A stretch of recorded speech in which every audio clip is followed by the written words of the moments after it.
আসসালামু আলাইকুম বন্ধুরা, কেমন আছেন সবাই? আশা করি সবাই ভালো আছেন। তো কিছুদিন কিছুদিন যাবৎ বৃষ্টির কারণে ভিডিও করতে পারি নাই, যার কারণে ইউটিউবে ভিডিও আপলোডও করতে পারি নাই। তো আজকে একটু সুবিধাটা ভালো আছে, যার কারণে দুই স্বাস্থ্য ভাই মিলে ভিডিও করতে চলে আসলাম। তো আজকে যে টপিকটা হবে সেটা আসলে যে কিছু কিছু পাতি নেতাদের নিয়ে ভিডিওটা হবে। কারণ আপনারা জানেন যে রাজনীতিবিদ আমাদের মাননীয় প্রধানমন্ত্রী শেখ হাসিনা পদত্যাগ হয়েছে। তো সে পদত্যাগ করার পর থেকে যে আমাদের এই টঙ্গিপাড়ায় কিছু পাতি নেতা আছে যারা আওয়ামী লীগ করতো, এখন আওয়ামী লীগ যেহেতু চলে গেছে, এখন তারা বিএনপির ধানের শীষ লাগানোর জন্য মানে আগে গেছে।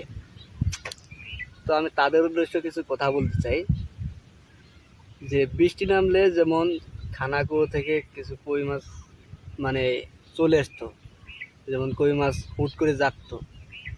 তো আওয়ামী লীগ চলে যাওয়ার পর বিএনপির কিছু পাতি নেতাগুলো ঠিক ওইভাবে একইভাবে জায়গা উঠছে। তো আমি তাদের উদ্দেশ্যে একটা কথা বলি, ভাই তোমরা একবার চিন্তা করো যে পুনরায় যদি আবার আওয়ামী লীগ আসে তা তোমাদের অবস্থা কি হবে, তোমরা একটু যারা মাথা খাটিয়ে চিন্তা ভাবনা করো। তোমাদের আমি একটা কথা বলি যে যদি কোনো দিন আওয়ামী লীগ আবার আসে তাহলে তোমরা কিন্তু এই বাংলাদেশ থেকে পালিয়ে যাওয়ারও চান্স পাবো না। এতটুকু তুমি মনে রাখো।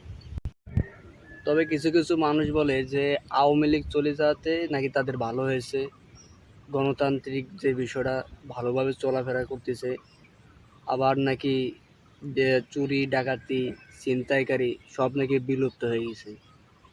তো আমি তাদের উদ্দেশ্যে একটা কথা বলি যে ভাই, আওয়ামী লীগ থাকতে আপনাদের যে সমাজ কেমন চলছে আর এখনকার সমাজ কেমন চলতেছে, তো আশা করি এই ভিডিওতে আপনারা কমেন্টে জানাবেন যে আগে আওয়ামী লীগ থাকতে ভালো ছিল নাকি এখনের যেই বিএনপির কিছু পাতি নেতা বা টুকিটাকি যারা আছে এদেরকে নিয়ে সমাজ ভালোভাবে চলতেছে।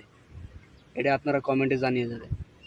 আর কিছু কিছু মানে টুকিটাকি পাতি নেতাগুলো বলে যে মাননীয় প্রধানমন্ত্রী শেখ হাসিনা কী করছে, দেশের জন্য কী করছে। তা আমি তাদের উদ্দেশ্যে একটা কথা বলি যে মাননীয় প্রধানমন্ত্রী কি করে নাই, আপনাদের জন্য কি করে নাই। টুঙ্গিপাড়ায় যদি আপনারা আসেন তাহলে বুঝতে পারবেন যে আগের এই টুঙ্গিপাড়া এখনকার টুঙ্গিপাড়া অনেক পরিবর্তন। আগের এই টুঙ্গিপাড়া ছিল গ্রামের মতন, আর এখনকার টুঙ্গিপাড়া হয়ে গেছে শহর এলাকার চেয়েও অনেক অনেক হাজার গুণ বেশি ভালো।